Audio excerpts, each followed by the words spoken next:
It's time to go on the record with WRAL News. Good evening, I'm Travis Fain. Tonight we discuss a new energy plan that will affect North Carolina for decades to come.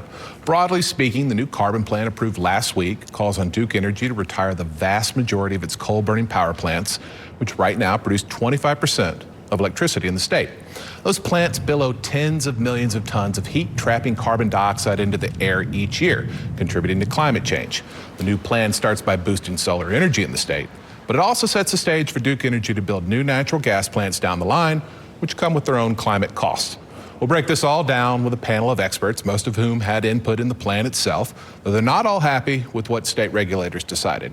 We invited Duke Energy executives to participate in this conversation or to sit for an interview I offered to record at the time of their choosing. They declined, so we press on without them.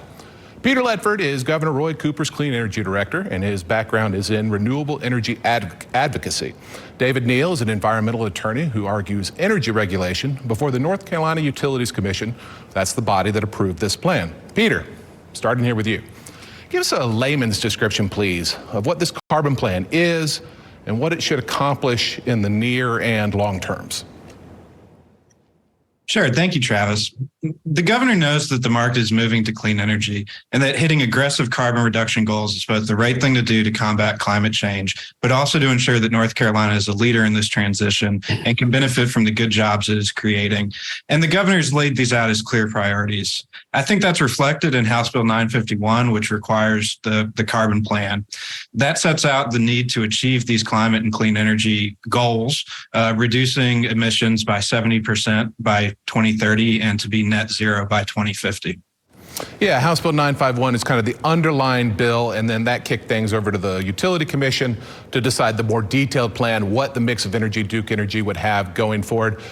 David, your organization was critical of the process in this kind of year-long saga we've had here. Tell us what you do and what you don't like about the plan that the commission ultimately approved. Thank you, Travis. I think there was broad consensus from a diverse range of stakeholders and interveners that it was appropriate for the commission to focus on a near-term action plan. And that's what the commission did. I think what's where there's some disagreement is in the commission's decision to adopt Duke's proposed action plan from its May filing, almost whole cloth. Before there was an expert evidentiary hearing, before they heard from the public, before there was expert reports submitted into the record. So I think that's a big part of what we're still trying to get our heads around moving forward as we look to updates of the carbon plan starting later this year.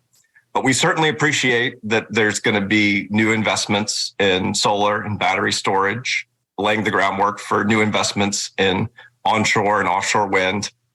And certainly appreciate the commission's recognition of the importance of energy efficiency, asking Duke to do more than it initially proposed on energy efficiency. Yeah, but on energy efficiency, I think Duke wanted to achieve a 1% reduction, and the commission said, we'll try for 1.5%. Can you put that in context a little for us, David? That seems like a real small number. Well, for many years, we have advocated for Duke Energy to achieve at least 1% savings of total retail sales, which would kind of put it at the national average, more or less.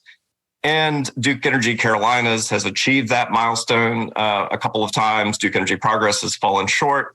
But that was before there was this requirement to aggressively reduce carbon pollution in the most cost-effective way possible. So trying to ramp up to 1.5% or even higher in future years would actually put Duke above average and give us a chance to help achieve those carbon reduction goals at a much less cost than going out and building a new power plant. So that's any utility programs that help install insulation, put in more efficient appliances. Those go a long way to helping to meet our energy needs while saving money on our bills. All right, I want to mention, you mentioned Duke Energy Progress, Duke Energy Carolinas. What we think about as Duke Energy in this state is actually two companies, one operating in the east, one operating in the West. Peter, I want to come back to you. On Christmas Eve, Duke Energy had a number of problems, including that some of its coal and natural gas units failed to produce enough power to meet demand. We had rolling blackouts, affected about 500,000 people. What is that event teaching us about long-term power needs? Because long-term power needs, that's what we're talking about here with this carbon plan. What are we learning from the blackouts? Well, I think the Christmas Eve outages really emphasize why we need flexibility that House Bill 951 provides to ensure that the grid is resilient, reliable, affordable, and clean. As you noted, during the blackouts, we saw outages and reductions at coal and natural gas facilities, but solar performed as expected. And this really highlights the need for a balanced approach to our grid, ensuring that we're meeting the carbon reduction goals of House Bill 951 while taking into consideration our ability to maintain reliable and affordable energy. You know, we've heard from some Republicans that fossil fuels are the only reliable option, but it's certainly worth noting that both in our recent blackouts and in Texas in 2021, it was the fossil fuel systems that broke, leaving families in the cold and, at least in Texas, facing exorbitant costs. Yeah, and Duke Energy has said that it was instrumentation lines that froze here as opposed to freezing natural gas lines, as I believe we saw in some other states. David, I want to go back to you. As we're talking about natural gas, so Duke Energy argues that solar power, battery storage, various renewable technologies, they're just not there yet. They can't fully replace coal, which is, like I said, 25% of our energy in the state. So we need this natural gas bridge to get to that clean energy future. I know you disagree with the company about the pace of technological advancement here, but let me ask you this. So Duke told the commission that delaying a single natural gas plant in this plan and thus keeping a coal-fired plant online instead, that would put another 2 million tons of carbon dioxide into the atmosphere in 2030. So at some point, there's a diminishing return to the strategy of skipping the natural gas bridge, right? Because it keeps coal online longer, negating the gains you get. Well, I would have a different perspective on that, respectfully. Part of what our expert showed in the carbon plan hearing is a pathway for achieving those carbon reduction requirements without adding new gas onto the system. And we achieved that in a more cost-effective way than some of Duke's proposals, in a large part by relying more in the short term on solar storage and eventually more on wind. Wind is a very complementary resource for solar, particularly in these early winter mornings when obviously solar is not going to be available. We certainly also supported the need to improve the pumped hydro storage, which also performed really well in this recent extreme weather event. So while we absolutely need to close those coal-fired power plants as soon as possible and take advantage of the refinancing, the securitization that's available to help save customers money, we don't think that we need a bridge of new gas, particularly given the constraints on supply that we're experiencing and the volatile price that we're experiencing. It's really been a big driver in increasing our power bills in recent months. All right, David, staying with you here. This plan, this order from the State Utilities Commission, it doesn't tell Duke Energy you will build new natural gas plants. It tells the company to prepare for that step, something that Duke Energy wants to do. But the commission also said, let's be flexible, keep an eye on technological advances that could change the game here. What are the chances that we never build these new natural gas plants that are contemplated? I mean, how close to set in stone is natural gas for North Carolina? It's not at all set in stone. And I do think you've highlighted an important part of the commission's order where they made it clear that in a future permit proceeding, a certificate of public convenience and necessity proceeding, there's no presumption of need from any of the findings in the commission's order. And, you know, another big factor here is the Inflation Reduction Act. So when Congress passed that new federal legislation, it's going to have a big impact on driving down the costs of battery storage, solar, and wind over the next decade. And that could demonstrate that there's a more cost-effective way forward than building new gas plants that are at risk of becoming a stranded asset, at risk of being something that's built and we can't take advantage of their full useful lives because of the need to reach net zero emissions by 2050. All right, we're going to talk a little bit more about some of those points. Right now, we're going to take a break. When we come back, we will add to our panel, hearing from the manufacturing sector on their energy needs, and from a state lawmaker who had a hand in this planning process.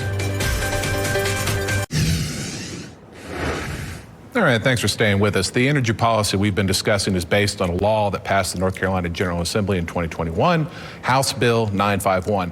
Former State Representative John Zoka helped write that law, and he's with us now.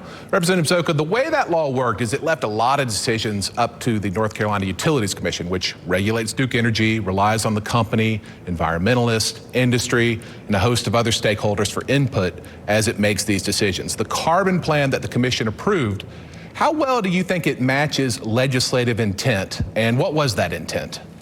Well, thanks for that question. When we had the initial hearings in the House with the initial draft of 951, we actually tried to mandate which coal plants would shut down at what date and time and what the mix would be. And if you recall those discussions, they were very acrimonious and nobody could really decide what we should do. So the decision was made after we sent the bill to the Senate to let the Utilities Commission make those decisions because supposedly they have all the experts. They have access to much more data than we did in the legislature. So that was how we got to where the bill finally ended up.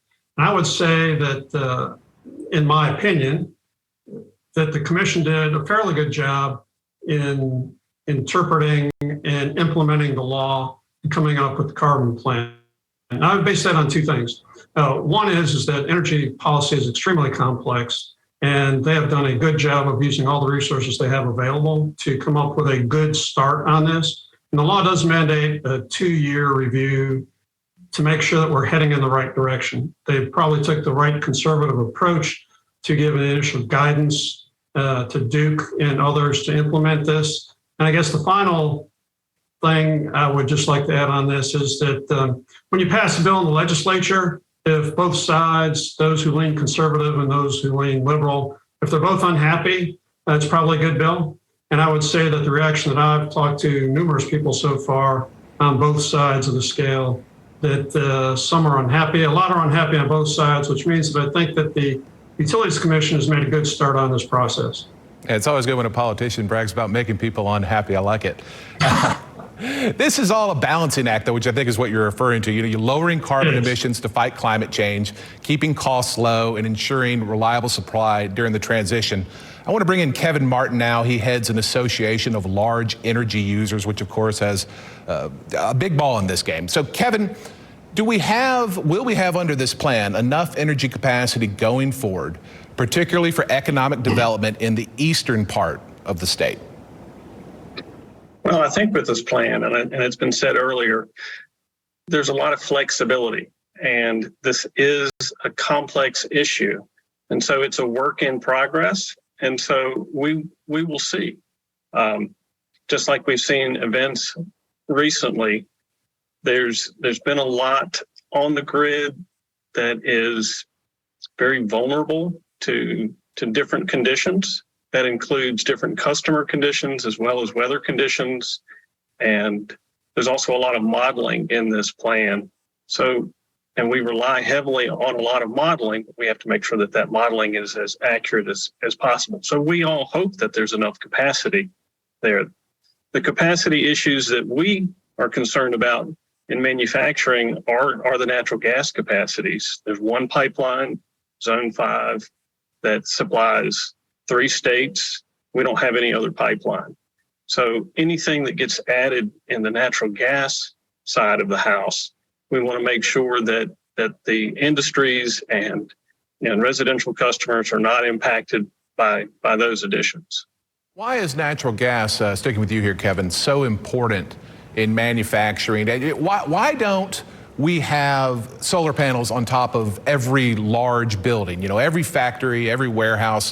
Why isn't it that simple?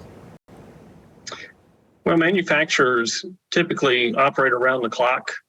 So, and they're also transforming raw materials into the next, into the next piece of the puzzle in the supply chain. And in that transformation process, they often need heat loads.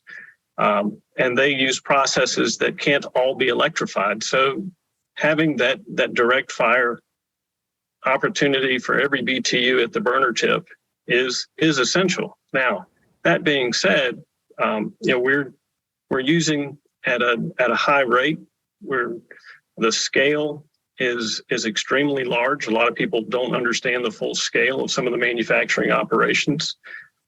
And sometimes other sources don't provide all of the scale as well as the timing needs for the capacity that we need for the around-the-clock operation.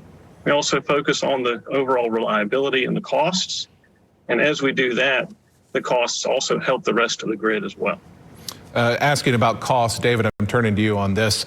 One of the things that happens when the Utilities Commission decides an issue like this is that basically there's a court trial where everyone makes their arguments, and a witness for Google and for Apple and some other tech companies that operate in the state suggested that Duke didn't accurately reflect the cost of new natural gas, the cost of building these plants. Do you feel like Duke Energy lowballed natural gas costs as this planning process was ongoing?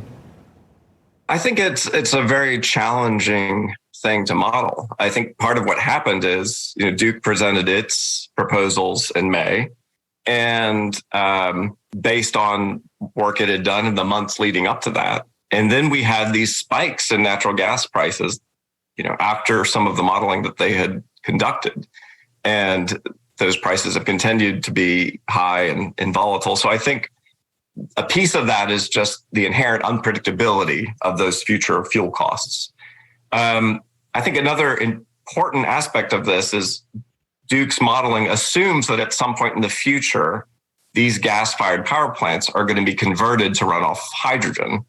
And there's where the costs are really unknown. We haven't built a hydrogen infrastructure that would support burning and combustion turbines. And that's, I think, one of the real big unknowns. Will that hydrogen be available? Will burning it in power plants be its best use? Will that be a cost-effective solution to meeting our energy needs? And I think that's where there's some disagreements about some of the assumptions that Duke used in its modeling about future hydrogen infrastructure costs. All right, we're going to take one more break here, and I want to remind folks, we did invite Duke Energy to participate in this conversation. They declined. When we come back, we will talk more about natural gas. We'll talk about solar. We'll talk about the future of energy in North Carolina. Stay with us. Welcome back. We're discussing climate change and a long-term plan to cut carbon emissions in North Carolina. I want to turn, though, to the issue of methane emissions. And this question is for you, Representative Zoka. When you burn natural gas, it produces some carbon dioxide, but much less than coal. The thing is, though, natural gas is methane, and mining it, piping it to power plants, some of it leaks. Methane is something like 80 times more powerful of a greenhouse gas than carbon dioxide. It traps more heat. Why didn't the General Assembly include methane emissions in the bill we've been talking about and tell the Utilities Commission to consider it in their calculations as they try to address climate change long term? Thanks for that question. That's a good question. And the answer is very simple. We had a stakeholder group, and although methane had been discussed, the stakeholder group in putting together the bill decided to focus just on CO2. All right, let's move to then David Neal with the Southern Environmental Law Center. This plan cleared the commission, which is a big step, but it's not necessarily final. We've been talking about this plan, but I mean, there are some other moves that could come here before it gets implemented. Attorney General Josh Stein could try to force changes through the legal processes that we have in the state. His office says it's digesting the plan. Do you think, David, should he try to block it? I think, as others have mentioned, this is going to be an iterative process. And the commission's already put forward a procedural schedule for looking at revisions to this plan starting in September. And I think we'll have an opportunity to continue pushing for the most affordable, cost-effective path forward for achieving those carbon emission reductions. Kevin Martin, you represent manufacturing interests. What do you think the next step should be here? Do you agree with David? Just kind of let the commission work through this process where every so often they're looking at this again? Yes, there's a 2-year review process. It occurs every 2 years. And yes, it's a work in progress, as I've said before. And we as manufacturers are supportive of all the different types of generation. We have our own carbon reduction and renewable energy goals, as well as needing additional natural gas.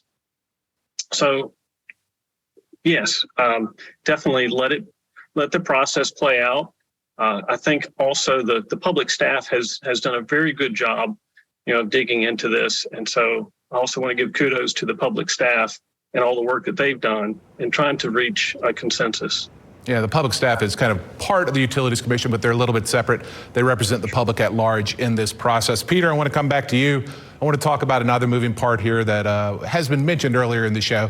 The federal infrastructure bill signed into law in August of last year, which was kind of in the middle of this planning process, but well after cost estimates were done. That bill, that federal bill, included $370 billion for low carbon technologies. Congress also passed a fee on methane emissions this summer. Peter, how do these things change the calculus on North Carolina energy planning as we try to reduce emissions in a lower cost manner?